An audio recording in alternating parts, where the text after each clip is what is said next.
పశ్చిమ బెంగాల్లో political heat పెరుగుతోంది. పశ్చిమ బెంగాల్లో బీజేపీ ఎన్నికల శంఖారావం పూరించబోతోంది. బీజేపీ జాతీయ అధ్యక్షుడు నితిన్ నబీన్ ఇవాటి నుంచి 2 రోజుల పాటు పశ్చిమ బెంగాల్లో పర్యటించనున్నారు. ఇప్పటికే కోల్కతా చేరుకున్న ఆయన వరుసగా పలు సంస్థాగత సమావేశాల్లో పాల్గొంటారు.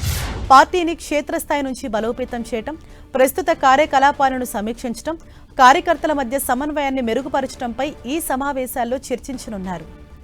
ఇప్పటికే ఇరు పార్టీలు తమ అభ్యర్థులను ప్రకటించాయి. హోరాహోరీగా ప్రచారం నిర్వహిస్తున్నాయి. సీఎం మమతా బెనర్జీ ఇప్పటికే తమ మేనిఫెస్టోను సైతం ప్రకటించింది. దీంతో మరో 2-3 రోజుల్లో బీజేపీ కూడా తమ మేనిఫెస్టోను ప్రకటించనుంది. మరోవైపు పశ్చిమ బెంగాల్లో అసెంబ్లీ ఎన్నికల ప్రచారం జోరుగా కొనసాగుతోంది.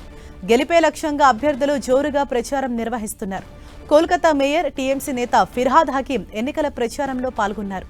ప్రతిపక్షాలు ఎంత గట్టిగా ప్రచారం చేసినా గెలుపు మాత్రం తమదేనని ధీమా వ్యక్తం చేశారు.